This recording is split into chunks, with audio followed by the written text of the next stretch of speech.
Bem, boa noite, irmãos e irmãs. Como o pastor falou, hoje nós vamos falar sobre o Sola Fide. Talvez você que nos visita não esteja familiarizado com esse termo, né? Nós estamos aqui falando sobre os 5 solas da Reforma Protestante. Os 5 solas são ali os 5 pilares, os 5 princípios que resumem aquilo que foi anunciado, aquilo que foi ensinado na Reforma Protestante. É uma alegria para mim estar pregando hoje, porque nesse domingo nós iniciamos a Semana da Reforma Protestante. O dia da Reforma vai ser 31 de outubro, a próxima quinta-feira. Então, 31 de outubro, para nós, não é Halloween, não é Dia das Bruxas, é dia da Reforma Protestante. Nós temos algo maravilhoso a celebrar. E por isso nós estamos aqui, domingo após domingo, falando dos 5 solas.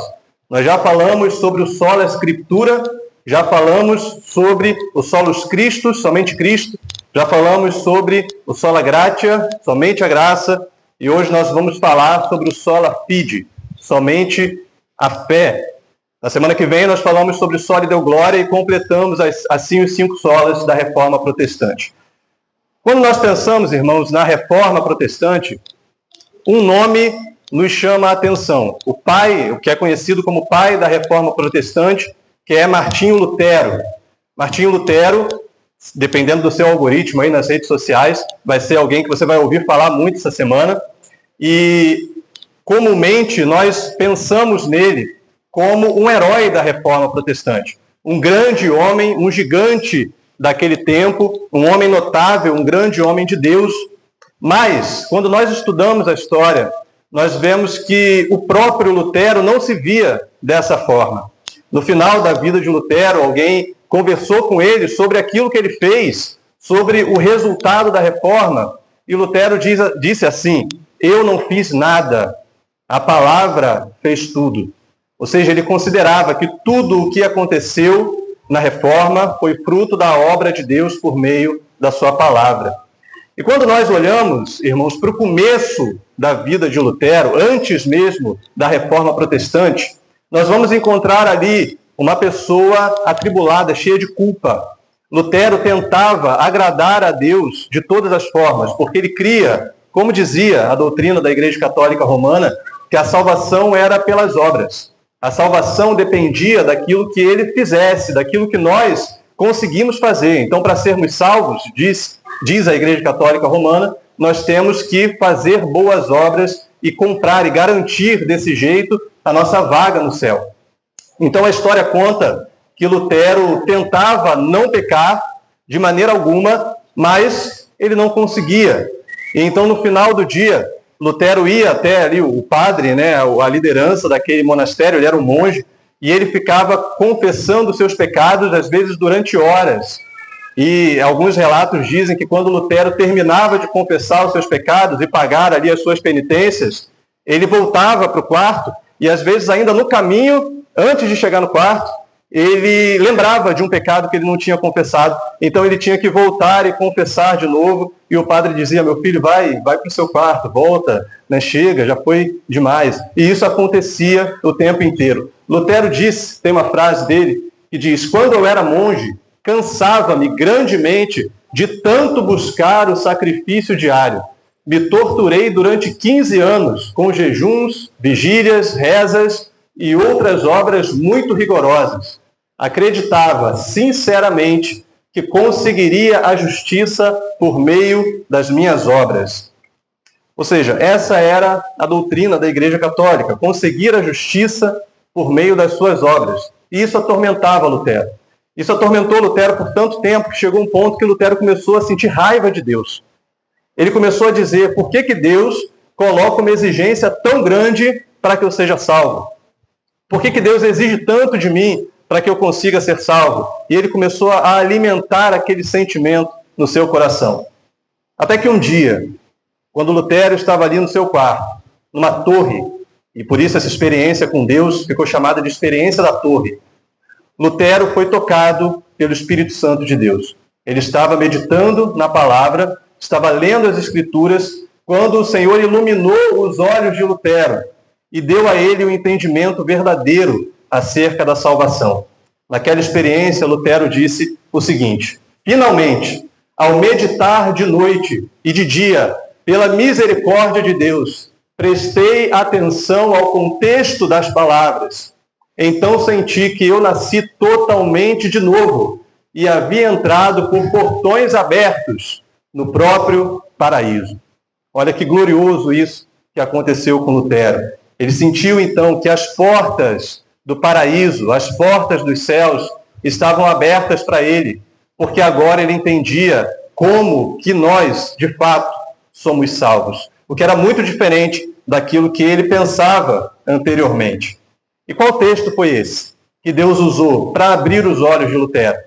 Que texto foi esse que Deus usou para trazer esse novo entendimento a Lutero? É o texto que está aí no seu boletim, o texto de Romanos, capítulo 1, os versículos 16 e 17. Eu te convido a abrir, nós vamos projetar aqui, mas abra para que você acompanhe durante a pregação o texto de Romanos 1. Nós vamos ler apenas esses dois versículos, 16 e 17. Está projetado aqui na NAA, a versão que eu pus para nós acompanharmos. E a NAA vai dizer assim. Aliás, vamos ler juntos esse texto, é um texto curto. Vou te convidar a ler comigo, vamos ler como igreja, todos juntos. Vamos lá, versículo 16. Pois não me envergonho do Evangelho, porque é o poder de Deus para a salvação de todo aquele que crê, primeiro do judeu e também do grego, porque a justiça de Deus se revela no Evangelho de fé em fé, como está escrito, o justo viverá por fé. Amém. Louvado seja Deus pela leitura da sua palavra. Vamos orar, vamos pedir a direção do Senhor para nós nessa noite. Feche os seus olhos. Ó Pai, nós te agradecemos pela leitura da tua palavra. Te agradecemos, ó Deus, pela oportunidade que o Senhor nos dá de termos a Sagrada Escritura acessível a nós, na nossa língua, de modo que nós possamos compreendê-la, que nós possamos, ó Deus, observá-la, examiná-la. E nós pedimos, Pai, que o Senhor nos ajude nessa tarefa, nessa noite, que o Senhor fale conosco, que ao meditarmos na Tua palavra, o Senhor toque os nossos corações. Queremos estar, ó Deus, com os ouvidos atentos à Sua voz. Queremos, Pai, receber aquilo que o Senhor tem para nós. Então fale conosco, Pai, é o que te pedimos, em nome de Jesus. Amém.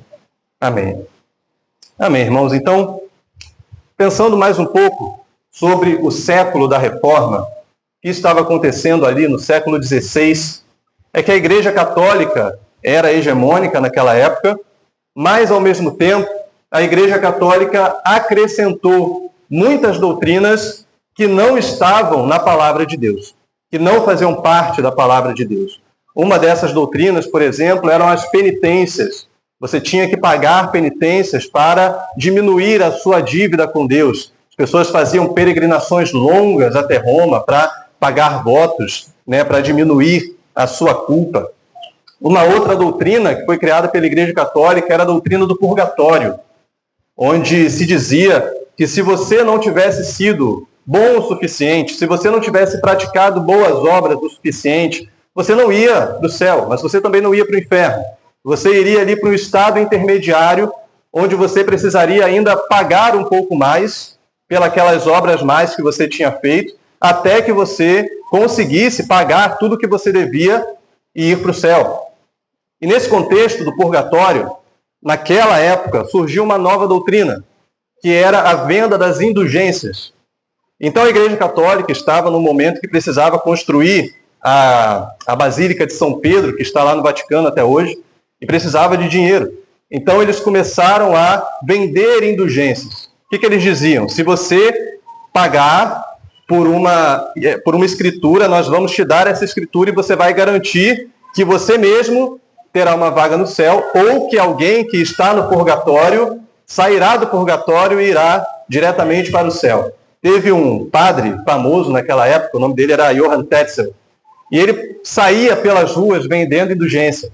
Ele tinha uma rima, uma frasezinha que ele saía cantando e dizendo que era mais ou menos assim: quando a moedinha no cofre cai, uma alma do purgatório sai.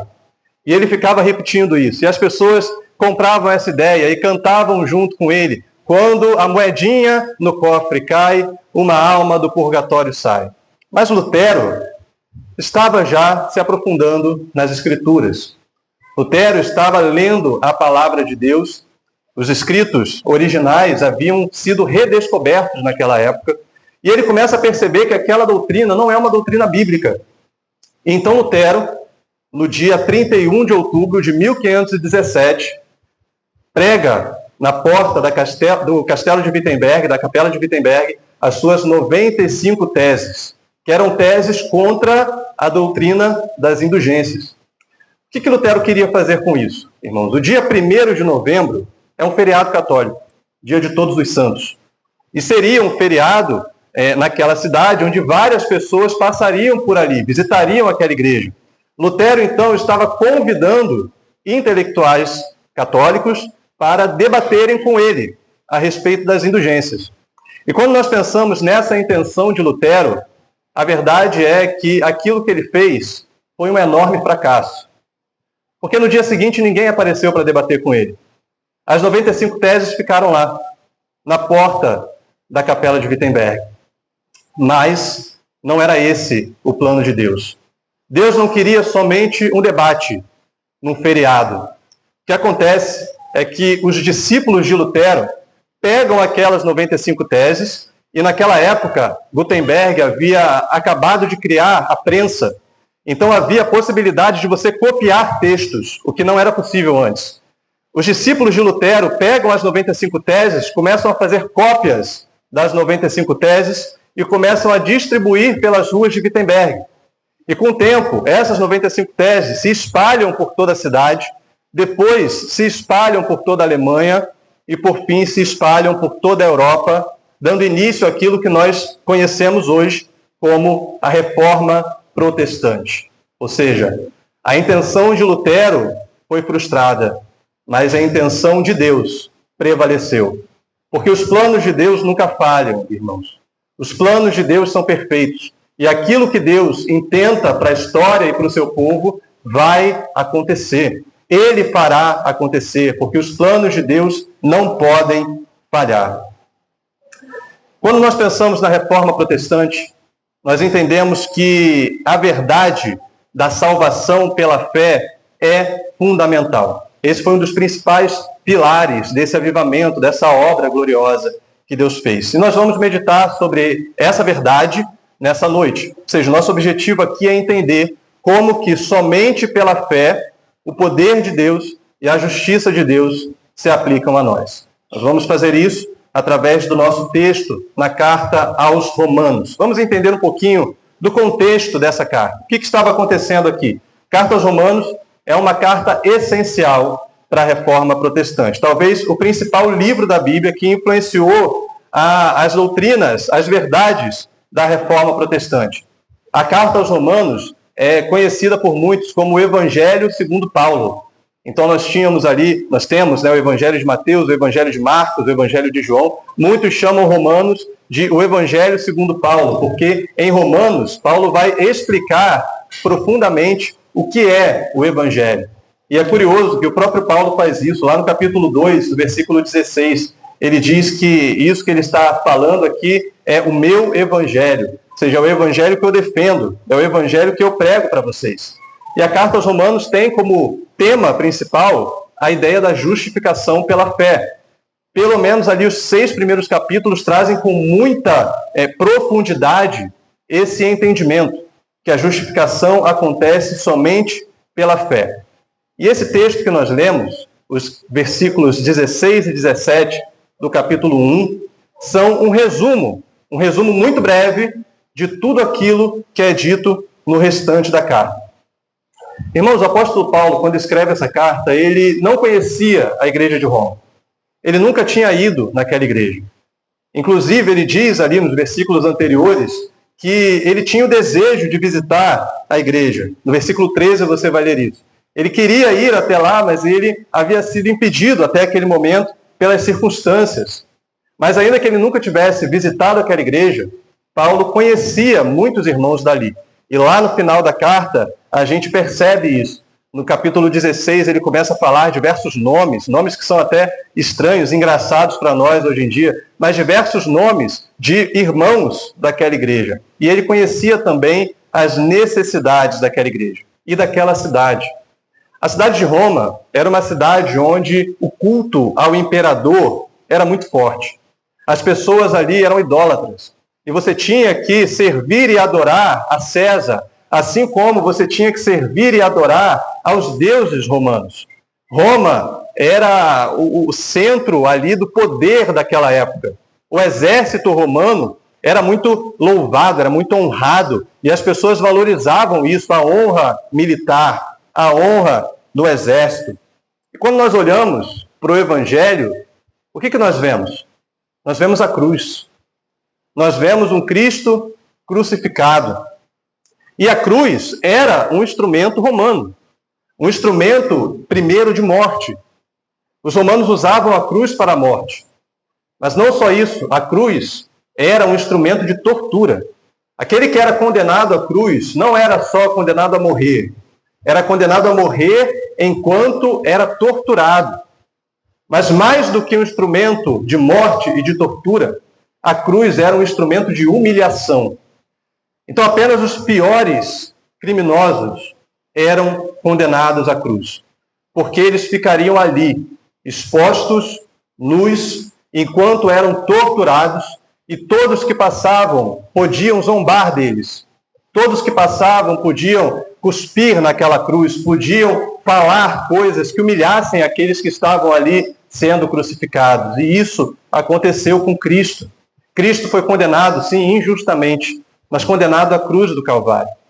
E agora, um grupo de pessoas começa a adorar esse Cristo que havia sido condenado por Roma à cruz. Havia sido condenado pelos judeus também à cruz. E havia sido humilhado diante dos olhos de muitas pessoas. Ou seja, muitos ali poderiam, ao dizer que eram cristãos e que adoravam ao Cristo crucificado, se envergonhar. Nós temos relatos históricos de desenhos em paredes, onde o Cristo crucificado era escarnecido, era zombado. As pessoas zombavam daqueles que adoravam a um Deus crucificado. E isso, Paulo sabia, podia gerar vergonha naqueles crentes, podia gerar vergonha naquelas pessoas. E é por isso que o texto que nós lemos começa dessa maneira, quando Paulo diz: pois não me envergonho do Evangelho. Eu não me envergonho do Evangelho. Paulo sabia que Cristo, quando veio, ele frustrou as nossas expectativas como seres humanos.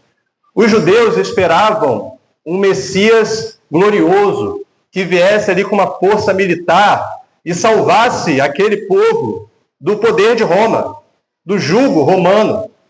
Os romanos, por outro lado, valorizavam um Deus, valorizavam um César, um imperador, que fazia questão de mostrar a sua riqueza, de mostrar ali o quanto ele era glorioso. Mas Cristo vem como um carpinteiro judeu, pobre, que começa a pregar na Galileia, começa a operar milagres entre os pobres, entre os necessitados. Ou seja, Cristo veio de um modo totalmente oposto aos valores dos judeus e aos valores dos romanos. E é curioso, irmãos, é interessante que Cristo sempre frustra as nossas expectativas. Cristo frustra as nossas expectativas humanas, pecaminosas. Quando nós olhamos para a nossa cultura hoje, nós vemos que Cristo também frustra as expectativas da cultura. Nós temos uma cultura que diz: viva a sua maneira, faça aquilo que você quer, faça aquilo que você entende, viva para os seus prazeres. E quando nós olhamos para a palavra, nós vemos um Cristo que diz: aquele que não tomar a sua cruz e negar a si mesmo e vir após mim, não pode ser o meu discípulo. Ou seja, os padrões da palavra de Deus são opostos aos padrões desse mundo. E quantas vezes nós também não nos envergonhamos de dizer que cremos em Cristo? Quantas vezes nós também não nos envergonhamos de falar ali no nosso ambiente de trabalho, de falar ali talvez na nossa escola, que somos cristãos, que adoramos a um Cristo que morreu por nós, que somos diferentes desse mundo porque vivemos valores que não são daqui, valores que são do reino de Deus, valores celestiais. Quantas vezes nós deixamos de pregar a palavra, perdemos oportunidades de falar do Evangelho para aquela pessoa que veio desabafar com você, que veio contar alguns problemas para você e que você tinha a possibilidade de dizer, olha, Cristo tem a resposta, Cristo é a salvação. Quantas vezes nós deixamos de proclamar a palavra por nos envergonharmos, por pensarmos, o que será que essa pessoa vai achar de mim?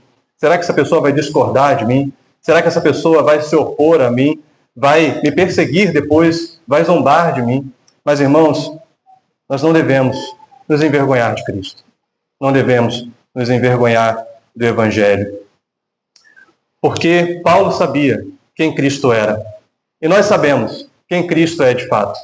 Quando os romanos olhavam para Cristo, eles viam um homem, um carpinteiro judeu, que havia sido condenado à cruz.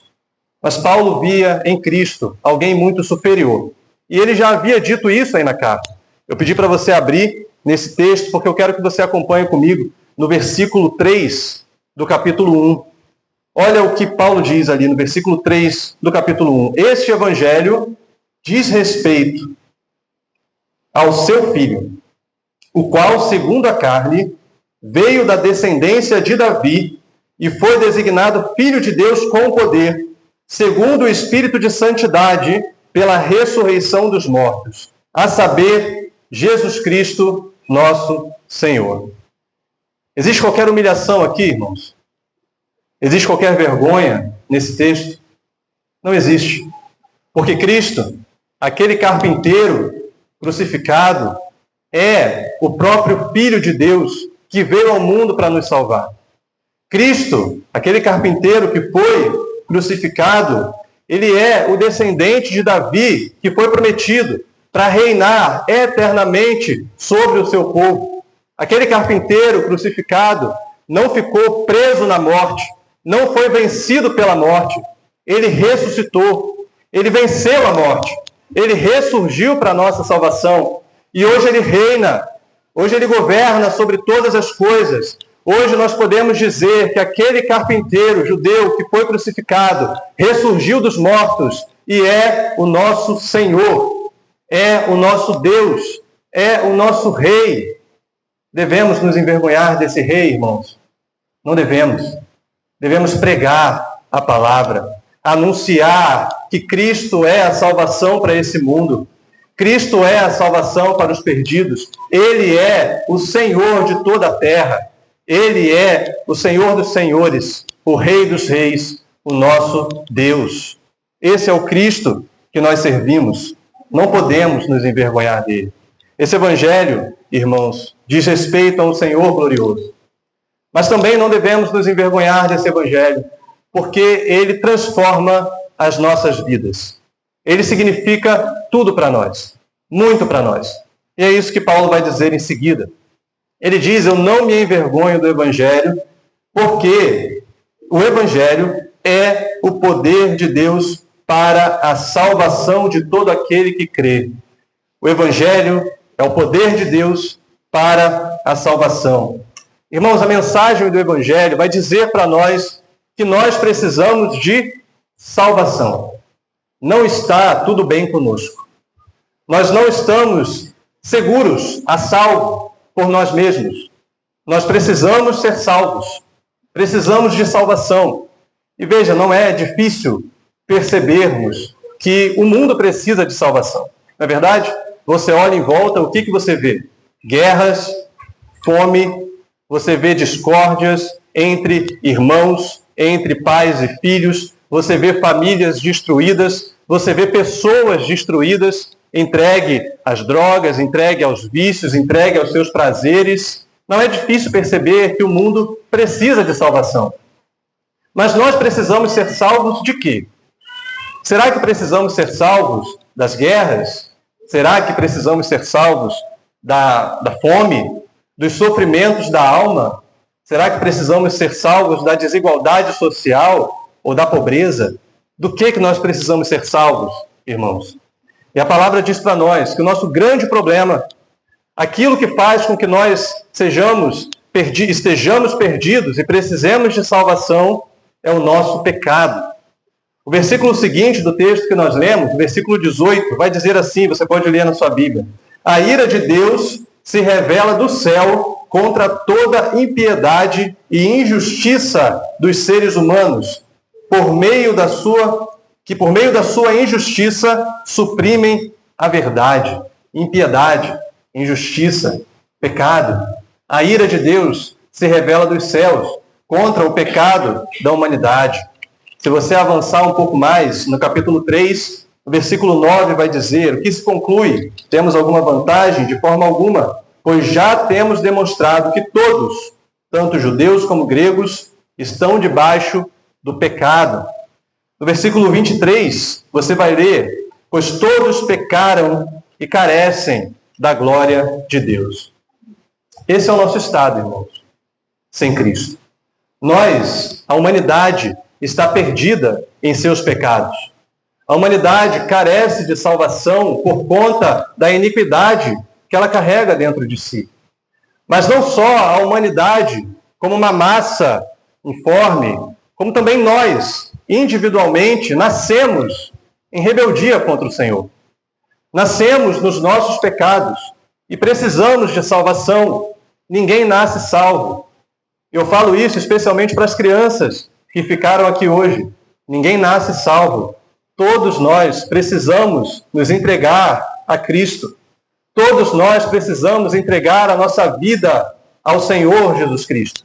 Tomar uma posição e dizer: eu creio nele, eu me entrego a ele, eu dedico a minha vida ao meu Senhor. Por que precisamos fazer isso? Porque nascemos no pecado. Porque nascemos em inimizade contra Deus. A humanidade e cada um de nós, individualmente, está em rebeldia contra o Senhor. E é por isso, irmãos, que a salvação não pode vir de nós mesmos. É por isso que nós não podemos conquistar a nossa salvação pela nossa própria força. Porque existe sobre nós a força do pecado que nos aprisiona, que nos torna escravos dos nossos prazeres, escravos das nossas vontades. E quando nós tentamos conquistar a justiça pelas nossas próprias forças, o que acontece conosco é o mesmo que aconteceu com Lutero. Nós vamos todos os dias perceber que na nossa mente existem pensamentos pecaminosos, que no nosso coração existem intenções pecaminosas, que as nossas atitudes ofendem ao nosso Senhor, são também pecaminosas. Ou seja, nós não conseguimos alcançar por nós mesmos a justiça. Não existe nenhum poder em nós para alcançar a salvação. E é por isso que nós precisamos do Evangelho. Porque o Evangelho não é um poder humano. O Evangelho é o poder de Deus para a salvação.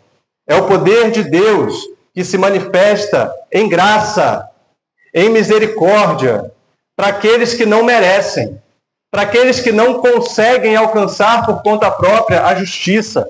O poder de Deus é a graça, a misericórdia caindo sobre nós, que vem para cada um de nós. Estamos debaixo do pecado e precisamos do poder salvador do Senhor. Por isso o texto diz, tanto judeus como gregos, tanto judeus como não judeus, todos nós precisamos ser salvos por Cristo Jesus. Ninguém pode dizer que já garantiu a sua salvação. Ninguém pode dizer que está seguro e já garantiu, se não está em Cristo, o fato de ser salvo, já conseguiu a sua vaga no céu, como alguns dizem, eu vou lutar para conseguir a minha vaga do céu. Não, nós precisamos de Cristo. Todos estamos debaixo do poder do pecado e aprisionados no pecado.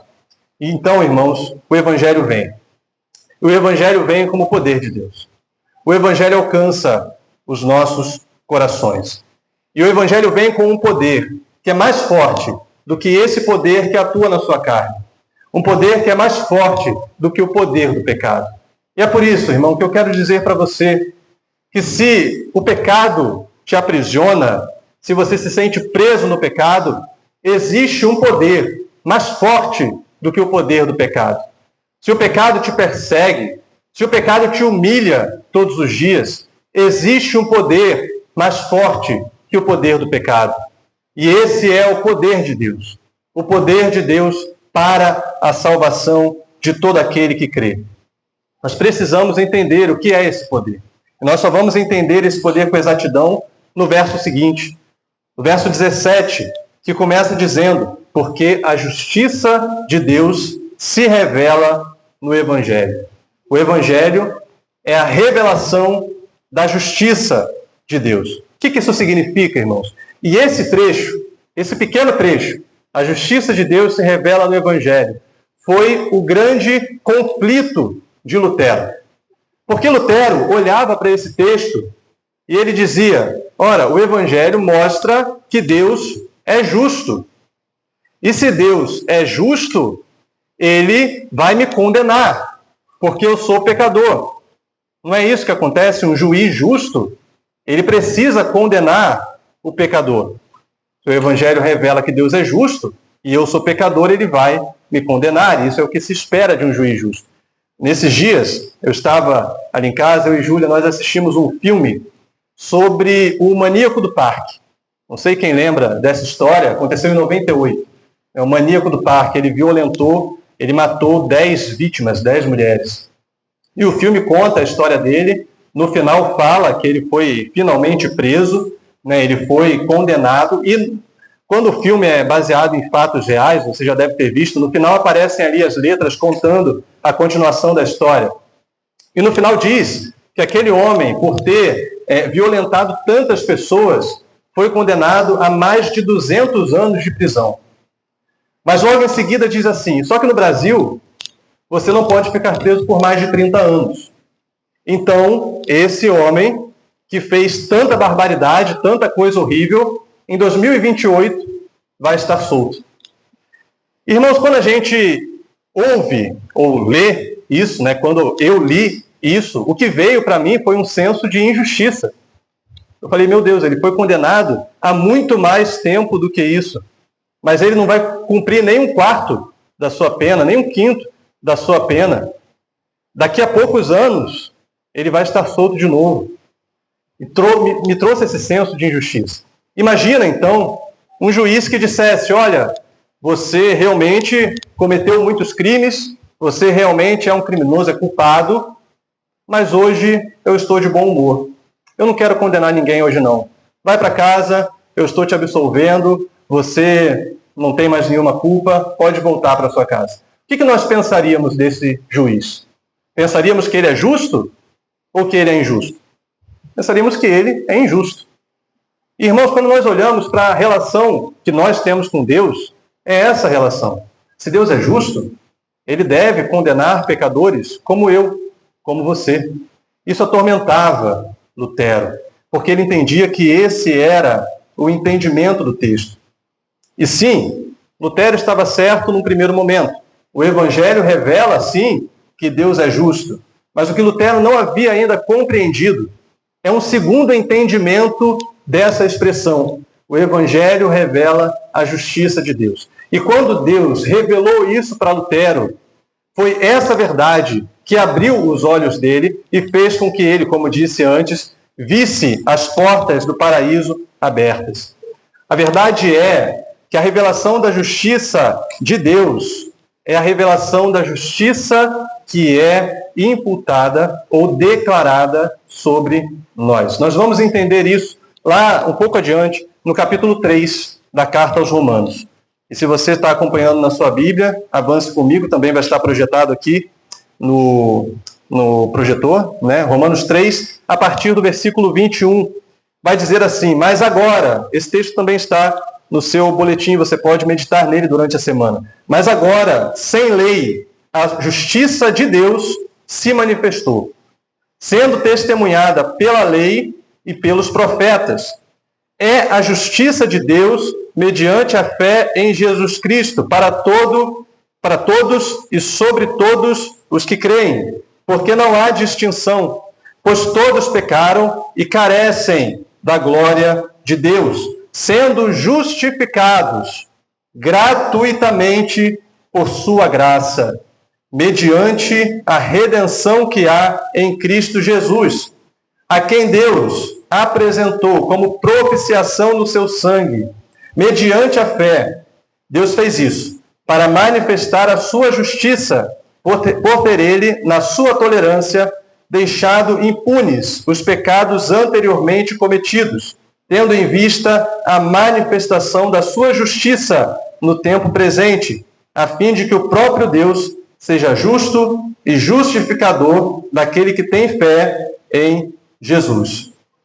Deus é justo, sim, mas Deus também é justificador daquele que tem fé em Jesus. E esse entendimento, irmãos, faz toda a diferença. Nós, de fato, precisamos ser justificados. O final do versículo 20 do capítulo 1 vai dizer que nós somos indesculpáveis diante de Deus. Precisamos ser perdoados. Precisamos ser justificados.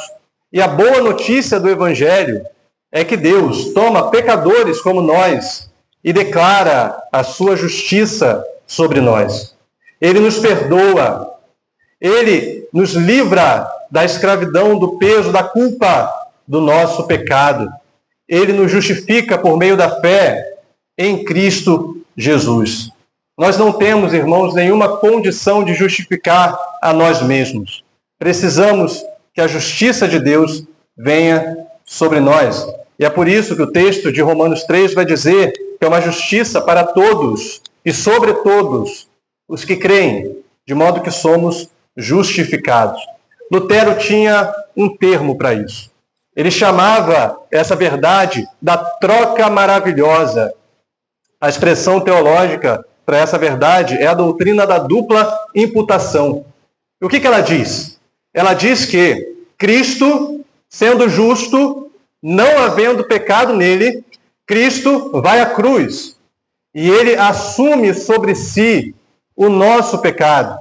Quando Cristo assume sobre si o nosso pecado, ele paga a nossa dívida na cruz do Calvário. Ele anula o escrito de dívida que era contra nós, como Paulo diz em Colossenses 3. E dessa forma, Cristo, tomando sobre si os nossos pecados, Deus agora pega a justiça de Cristo e coloca sobre nós. Nós, que antes merecíamos o castigo, somos declarados justos, porque aquele que é de fato justo e não merecia nenhum castigo, tomou sobre si o que nós merecíamos. Essa é a troca maravilhosa. Cristo toma os nossos pecados para que nós tomemos a sua justiça. De modo, irmãos, que quando Deus olha para nós, se estamos de fato nele, Deus não vê mais em nós a culpa do pecado. Deus não vê mais pessoas culpadas e condenadas pelo pecado. Deus olha para nós e vê a justiça de Cristo que foi colocada sobre nós, que foi imputada a nós. Deus nos declara justos. Veja, Ele não nos faz perfeitos ou santos ainda aqui nessa vida. Deus não nos faz com que andemos em total pureza, de modo que não pequemos mais. O que acontece é que Deus nos declara não mais culpados pelo pecado. Agora estamos justificados em Cristo Jesus. Essa é a verdade maravilhosa do Evangelho. Cristo tomou os nossos pecados sobre si para que agora Deus nos declarasse justos nele. Somente se você está nele. Mas, irmãos, como que essa justiça de Cristo chega a nós? Veja, nem todos são salvos. Nem todos serão salvos. A Bíblia é muito clara ao dizer isso. Haverão aqueles que serão, de fato, condenados, distanciados de Deus. Por quê? Porque escolheram viver assim. Escolheram viver longe de Deus. E então viverão longe de Deus eternamente. Longe da bondade de Deus, longe da graça de Deus. Mas existem aqueles que serão salvos, que receberão essa obra maravilhosa de Cristo sobre si. Irmão, só existe uma maneira, um meio dessa obra maravilhosa de Cristo chegar a nós. E esse meio é a fé. Por isso, no versículo 16, ele diz que esse evangelho é o poder de Deus para a salvação de todo aquele que crê. E aqui nós chegamos no sola de hoje da Reforma Protestante. Somente a fé. Somente a fé é o meio para a nossa justificação. E somente pela fé nós seremos salvos. Irmãos, os salvos não serão aqueles que são mais ricos, que têm mais condição de comprar uma indulgência ou de ofertar uma oferta alta. Os salvos não serão aqueles mais inteligentes, que conhecem, que entendem os detalhes teológicos da Bíblia. Os salvos não serão aqueles que são mais sofredores. E às vezes nós temos essa ideia, né? Poxa, a pessoa sofreu tanto nessa vida, agora ela merece uma salvação. Não, os salvos não serão, tampouco, aqueles que foram boas pessoas nessa vida. Os salvos serão somente aqueles que depositaram a sua fé em Jesus Cristo, que depositaram a sua fé no Cristo crucificado, que tomou sobre si os nossos pecados. Somente esses serão salvos. Aqueles que creem. Mas aqui nós precisamos ter um cuidado, porque crer não é simplesmente acreditar que Deus existe. Você lembra do texto lá de Tiago 2, quando ele fala, ora, alguém vai me dizer que tem fé, e depois ele diz, grande coisa, os demônios também têm fé. E mais, eles tremem diante de Deus. Simplesmente saber que Deus existe, saber que Cristo veio e morreu na cruz, somente acreditar que Cristo ressuscitou, não é o bastante. Nós precisamos de um tipo de fé que é uma fé para a salvação. E a fé para a salvação é aquela que entende a nossa condição de miséria diante de Deus.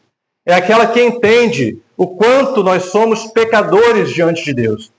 A fé para a salvação é aquela que treme diante de Deus, de um Deus santo, de um Deus justo, mas também é aquela que deposita toda a sua esperança e toda a sua confiança na salvação que há em Cristo Jesus. É aquela que descansa nos braços de Cristo, nos braços que foram abertos na cruz do Calvário para nos salvar, nesse Cristo que ressurgiu ao terceiro dia para nos salvar. Confiar, ter fé, é descansar, é depositar toda a esperança de salvação nele. Franklin Ferreira tem uma frase, e eu peço para projetar aqui também, onde ele diz que a fé é estender as mãos vazias em direção ao Cristo crucificado. A fé é reconhecer que nós não temos nada. As nossas mãos estão vazias. Nós não temos nenhuma justiça em nós mesmos. Nós não temos nenhum mérito em nós mesmos. Mas então nós tomamos essas mãos vazias e estendemos para o Cristo que foi crucificado por nós, que morreu em nosso lugar. Nós estendemos as nossas mãos esperando dele a graça, esperando dele a misericórdia, assim como alguém faminto, jogado no canto de uma calçada, estende as suas mãos esperando uma pequena esmola. Mas o que nós temos para receber desse Cristo, irmãos, não é uma pequena esmola. É tudo aquilo que nós precisamos. É a salvação eterna da nossa alma. É a vida verdadeira que somente Cristo concede para nós. Então nós podemos, você pode, nessa noite, estender as suas mãos para o Cristo crucificado. As suas mãos vazias, esperando receber dele a salvação para a sua alma. E é por isso, irmãos, que quando nós falamos da fé, nós entendemos que essa fé não anula a graça de Deus. Porque existem aqueles que entendem que a salvação é pela fé, mas acham que isso é um mérito. Acham que, bom, então pelo menos eu tenho o mérito de crer. Pelo menos eu tenho o mérito de colocar minha fé em Cristo. Eu sou melhor do que aquele que não crê, porque eu tive essa atitude honrada de crer em Jesus. Não. A fé também não é um mérito nosso. A fé não anula a graça de Deus, porque a palavra mostra para nós que a fé é dom de Deus. A fé é derramada da parte do Senhor no nosso coração. Você lembra do texto da semana passada? Efésios 2, versículo 8, quando diz que nós somos salvos pela graça. Pela graça vocês são salvos mediante a fé. E o que diz em seguida? E isto não vem de vocês, é dom de Deus. E aí existe aquela discussão, o que é dom de Deus? Será que o dom de Deus é a graça? Será que o dom de Deus é a salvação? Será que a fé também é dom de Deus? Mas o escrito ali, o texto original, nos faz entender que tudo o que foi falado antes é dom de Deus. A salvação pela graça e a fé, tudo isso é dádiva. Se hoje, meu irmão, você está aqui e você crê no Senhor Jesus Cristo, é porque Deus colocou a fé no seu coração. É porque um dia Deus iluminou seus olhos, como ele fez com Lutero, para que você cresce. Então dê glória a Deus, glorifique a Ele, porque isso não é mérito seu, isso é graça de Deus sobre você. Se você ora pela salvação de alguém na sua casa, se você ora para que algum familiar seu se converta, se você prega para que o seu filho se converta, para que o seu marido, sua esposa se converta, para que seus pais se convertam, não somente pregue, mas também ore por eles. Peça a Deus que coloque a fé no coração deles, porque a fé é um dom de Deus. A fé vem da parte do Senhor.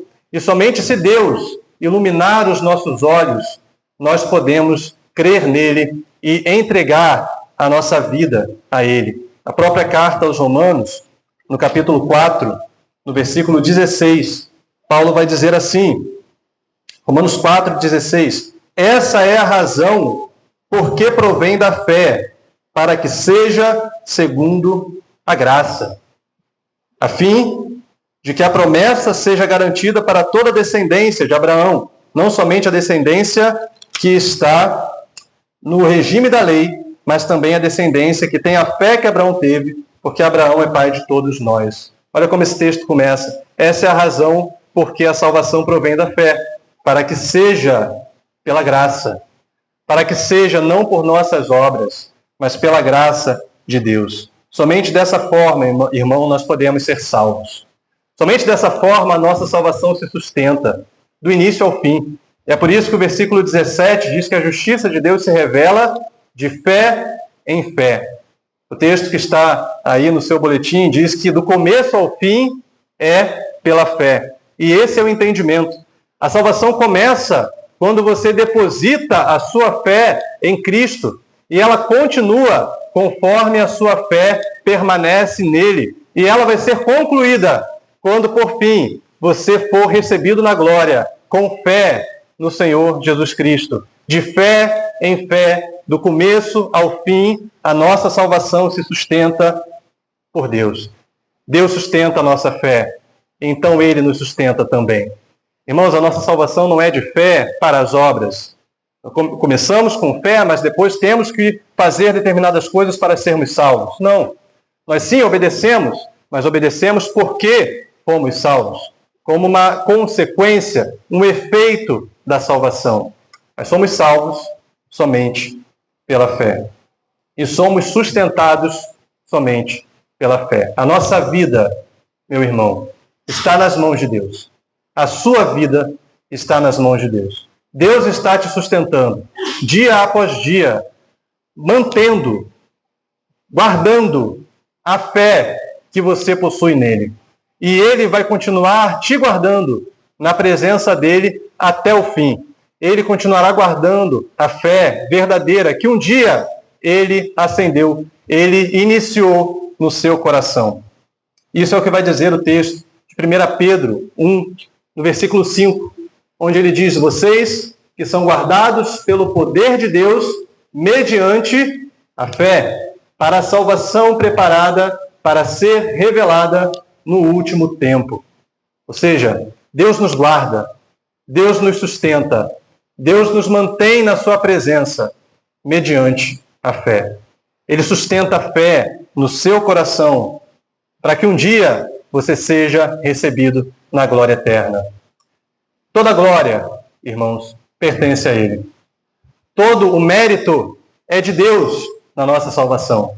Não sobra nada para nós, nenhum mérito para nós. Ninguém vai poder bater no peito e dizer, eu contribuí com a minha salvação. Não, tudo vem de Deus, do começo ao fim. É o Senhor que te sustenta. Ele te dá a vida.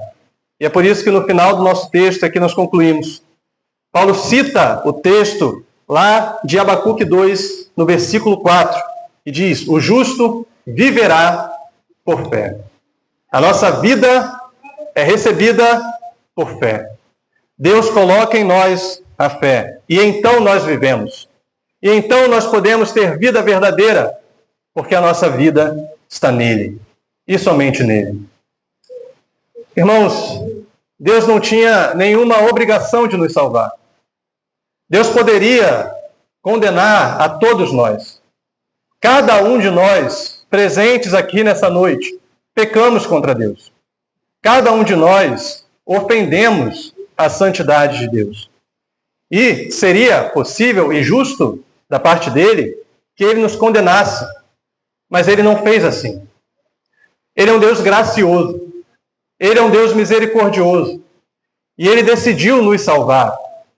Ele decidiu salvar e separar para si um povo que recebe a sua graça e que deposita nele a sua fé. Ele fez isso, meus irmãos, somente por graça, somente por amor. E somente por amor, Cristo veio e morreu na cruz do Calvário por você. E hoje ele diz, creia no Evangelho, deposite a sua fé no Evangelho glorioso, maravilhoso do Senhor Jesus Cristo. Estenda as suas mãos vazias para receber dele a salvação. A carta aos Romanos ainda vai dizer, no capítulo 10, versículo 9, se com a boca você confessar que Jesus Cristo é Senhor e no seu coração crer que Deus o ressuscitou dentre os mortos, você será salvo. Portanto, creia, deposite a sua fé nele. A salvação é somente pela fé. E somente pela fé, esse poder e essa justiça de Deus se aplicam a nós. Eu quero terminar, meus irmãos, com um texto do Catecismo de Heidelberg. Alguns documentos reformados sustentaram essa verdade. Eu quero ler com vocês aqui o que diz o Catecismo de Heidelberg, na pergunta 60. É um texto um pouco maior, mas você pode acompanhar aqui conosco. Quando a pergunta é, como você é justo perante Deus? E a resposta é, somente por verdadeira fé em Jesus Cristo. E ele diz, mesmo que a minha consciência me acuse de ter pecado gravemente contra todos os mandamentos de Deus e de não ter guardado nenhum deles e de ser ainda inclinado a todo mal, todavia Deus me dá, sem nenhum mérito meu, por pura graça, a perfeita satisfação, a justiça e a santidade de Cristo. Deus me trata como se eu nunca tivesse cometido pecado algum, ou jamais tivesse sido pecador. E como se pessoalmente eu tivesse cumprido toda a obediência que Cristo cumpriu por mim. Esse benefício é meu, se eu o aceitar por fé, de todo o coração. Por isso, irmãos, eu quero falar primeiro com você que talvez se sinta atormentado pela culpa nessa noite. Talvez você sinta que a culpa te aprisiona. Você lembra dos seus pecados, você lembra do teu passado, você lembra daquilo que você já fez, que já praticou, que já cometeu, que já intencionou, que já quis fazer, e você é atormentado por essa acusação que permanece na sua cabeça constantemente, assim como aconteceu com Lutero. Você lembra dos pecados passados e pensa, eu mereço uma punição, eu mereço algum castigo. Isso que eu fiz não pode passar impune. Eu tenho que ser punido de alguma maneira. Mas eu quero dizer para você, meu irmão, que Cristo já assumiu a punição que você merecia. Cristo já assumiu sobre si a culpa que era sua. Cristo já tomou aquilo que você deveria pagar e pagou na cruz do Calvário. Ele fez tudo o que precisava ser feito. E não somente tomou essa culpa, como ele também te justifica. Portanto, se você se sente culpado e é atormentado pela culpa, estenda as suas mãos para Cristo. Coloque diante dele os seus pecados. Estenda as suas mãos, mesmo que sejam mãos sujas, pelos pecados que você praticou e cometeu. Estenda as suas mãos para Cristo, para que ele derrame sobre você a sua justiça. E então descanse nas promessas do Senhor. Na promessa que está contida, por exemplo, no capítulo 5 da carta aos Romanos, no começo, no versículo 1, quando diz que justificados, pois, mediante a fé, temos paz com Deus, por meio do nosso Senhor Jesus Cristo. Ou na promessa que está contida no capítulo 8, também no primeiro versículo, quando diz que agora, pois, nenhuma condenação há para aqueles que estão em Cristo Jesus. Entregue a sua culpa diante do Senhor, aos pés da cruz, para que Ele te perdoe. E receba, irmãos, essa justificação. E descanse nessa justificação. Mas talvez você não seja alguém que se atormenta pela culpa. Talvez a sua dificuldade não seja a autocondenação, mas sim a autojustificação. Talvez a sua consciência está anestesiada. E quando eu digo aqui que todos nós somos pecadores, lá no fundo você pensa, eu nem tanto, né? Eu não sou tão pecador assim. E você coloca a régua lá embaixo e diz, afinal de contas, eu nunca pequei, eu nunca roubei ninguém, eu nunca agredi, eu nunca fiz nada que fosse grave demais. Mas, irmãos, o que a Bíblia diz para nós é que cada mínimo detalhe, cada mínimo pecado, mesmo que seja um detalhe pequeno, cada mínimo pecado que nós cometemos é uma ofensa contra o seu Criador. E te coloca em dívida contra o seu Criador. Mesmo aquela pequena intenção pecaminosa que você tem, aquele pequeno pensamento pecaminoso que você tem, já te coloca em dívida contra o seu Criador. E faz com que você precise de perdão. Faz com que você precise de justificação. Não garanta, irmãos, a sua salvação nas suas obras, achando que você já é bom o bastante. Não ache que você vai ser salvo simplesmente por fazer parte da membresia da igreja, por vir aos cultos de tempos em tempos, ou por fazer as suas orações em casa. Não. A Bíblia diz para nós que a salvação é somente pela fé. Você precisa, cada um de nós aqui precisa, mesmo as crianças precisam depositar a sua fé em Jesus Cristo, crer em Jesus Cristo para a salvação. Se você fizer isso, se você estender as suas mãos para Ele, em fé verdadeira, Ele te salvará. Essa é a promessa das Escrituras. Independente, meu irmão, da sua condição nessa noite, se é uma condição de autoacusação ou de autojustificação, eu digo para você, volte-se para Cristo. Coloque a sua fé nele, se entregue a Ele em total dependência. Que assim, como aconteceu com Lutero, você possa sentir que nasceu totalmente de novo e que entrou pelos portões abertos do paraíso. Vamos orar? Feche seus olhos. Nosso Pai, nós te bendizemos, te agradecemos, Senhor, pela obra gloriosa de Jesus Cristo na cruz do Calvário. Te agradecemos, Pai, porque um dia Cristo tomou sobre si os nossos pecados, tomou sobre si a nossa culpa, o castigo que nós merecíamos, para que hoje nós podemos receber sobre nós a sua justiça. Obrigado, Senhor, obrigado, porque sabemos que tudo isso é fruto da sua graça.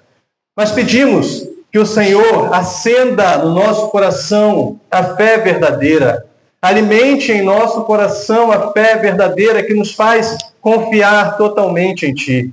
Se há alguém aqui nessa noite, ó Deus, que não depositou ainda essa verdadeira fé no Senhor, que o Senhor toque em seu coração, que o Senhor faça, ó Deus, com que a fé se inicie e que dessa maneira essa pessoa possa viver para Ti, andar contigo, se entregar ao Senhor, se comprometer verdadeiramente contigo. E, Senhor, aqueles que já foram tocados por Ti e já têm fé verdadeira em Ti, para aqueles que creem verdadeiramente no Senhor, eu peço que o Senhor nos sustente cada vez mais e acenda e fortaleça a nossa fé. Que essa fé, ó Deus, vença todo desânimo. Que essa fé vença toda rebeldia, todo pecado, toda apatia. Que o Teu poder, ó Deus, alimentando a fé verdadeira em nosso coração, nos faça avançar dia após dia, até aquele dia glorioso que o Senhor tem preparado para nós. Quando seremos recebidos na glória e estaremos eternamente contigo. Guarda, ó Deus, o nosso coração, guarda o seu povo e glorifica em nós o teu nome. Em nome de Jesus que te oramos, Pai. Amém. Amém. Amém.